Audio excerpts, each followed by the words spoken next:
I hope you all are good and you are safe at your home. Children, this is your political science book. This is the political theory textbook of class 11th. Today, I am going to start the chapter number 7, Nationalism. In this chapter, we will introduce and discuss the idea of nationalism and the nation.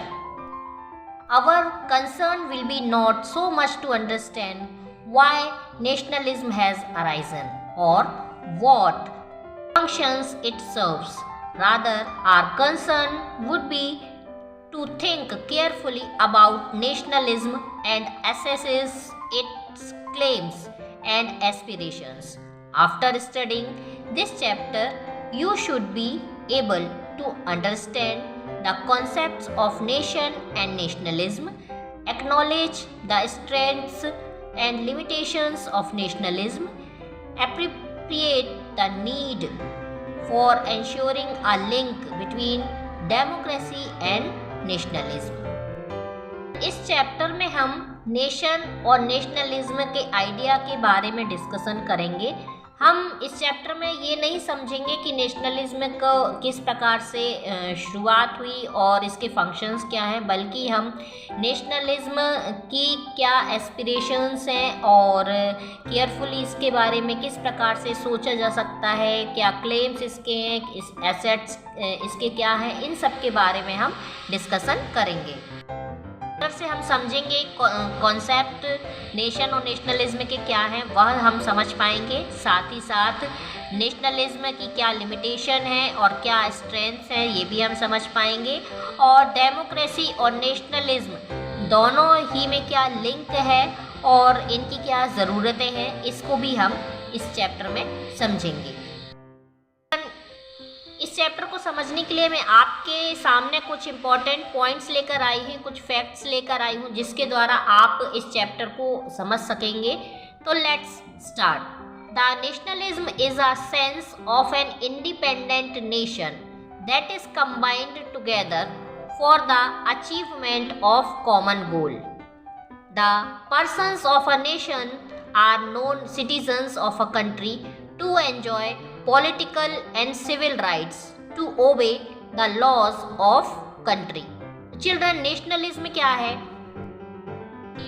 Children, राष्ट्रवाद, nationalism का Hindi meaning है राष्ट्रवाद, और राष्ट्रवाद शब्द एक independent nation के लिए बोला जाता है जिसमें कि सभी लोग मिलकर के एक कॉमन गोल को अचीव करने के लिए एक साथ आते हैं। और नेशनलिज्म जो है कोई भी देश है उसके जो सिविल राइट्स हैं और जो लॉज हैं, पॉलिटिकल और सिविल राइट्स किसी भी देश के होते हैं, लॉज होते हैं, उनको गवर्नमेंट की साइड से, नेशन की साइड से बनाया जाता है, और जो सिटीजन्स होते हैं उन सिविल राइट्स को, उन पॉलिटिकल राइट्स को एंजॉय करते हैं। ऐसे लोग जो कि किसी देश के पॉलिटिकल और सिविल राइट्स को एंजॉय करते हों वो सिटीजन कहलाते हैं। An ideal citizen possesses some good qualities, that is well educated, for example well educated, aware of one's own rights and duties, having staunch loyalty to the country and with lofty character।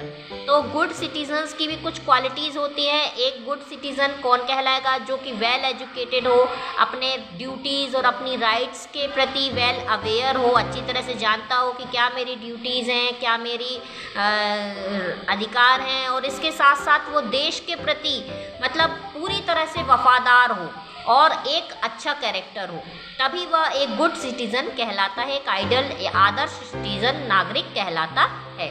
Nationalism refers to the rights of self determination to imply that every nation in the world should exercise a right to determine its destiny in all walks of life without interference of other states in the world.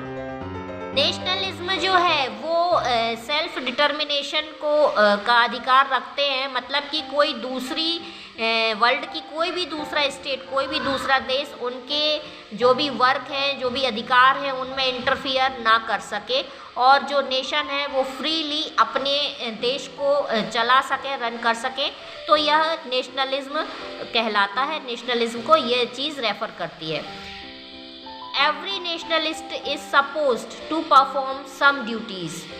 For example, obedience of law, payment of taxes, cooperation with public servants and loyalty with the state etc.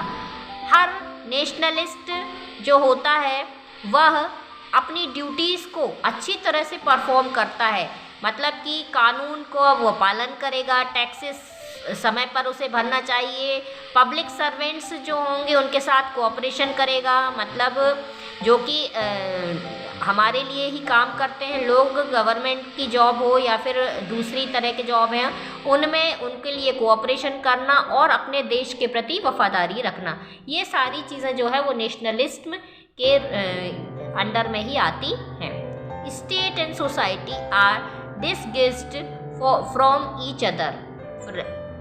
Example, a society has been originated before state and does not enjoy any sovereignty, whereas a state has fixed territory and possesses sovereignty also. State and nation enjoy some distinctions. For example, state has 4 essential elements, but nation has none. Out of these, sovereignty and definite territory are essential for a state. State and government are also distinguished. That is, government is an essential element of state. The term like state, nation and nationality have its own, their separate meanings. That is, state is a political organization to be either coexistent with nationality, and where a state is exclusively composed of one nationality, it is a nation state. But where we have a state to consist of more than one nationality, or where a nationality is spread over several states, the state and nation do not coincide. Nation refers to be a self-governing nationality. तो children, आप देख रहे हैं कि कोई भी state हो, कोई भी सोसाइटी हो, वो एक दूसरे के पूरक होते हैं। कोई भी स्टेट और नेशन, इनमें कुछ भेद भी होते हैं। जैसे कि स्टेट होते हैं तो वो उनके 4 ज़रूरी एलिमेंट होते हैं, लेकिन नेशन के नहीं।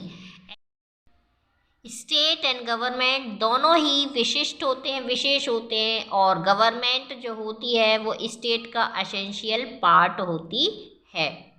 अब स्टेट, नेशन और नेशनैलिटी, यदि तीनों चीज़ों की बात करें तो इनका मतलब स्टेट जो है एक पॉलिटिकल ऑर्गेनाइजेशन है जिसमें नेशनैलिटी की फीलिंग जो है वो कोएग्जिस्ट करती है। किसी भी देश की अपनी नेशनैलिटी होती है, और यदि राज्य एक नेशनैलिटी से ज़्यादा यदि नेशनैलिटी होंगी तो राज्य और राष्ट्र जो है वो मेल नहीं खाएंगे, और हर एक देश अपने सेल्फ गवर्निंग नेशनैलिटी देता है, और मतलब उसका ये है कि उनकी स्वशासी राष्ट्रीयता होती है। चिल्ड्रन, यहाँ तक मैंने आपको इस चैप्टर कुछ इम्पॉर्टेंट पॉइंट्स समझाए हैं ताकि ये चैप्टर आपको समझ में आ जाए। अब मैं कुछ क्वेश्चन आंसर्स के थ्रू इस चैप्टर को आपको नेक्स्ट वीडियो में समझाऊंगी।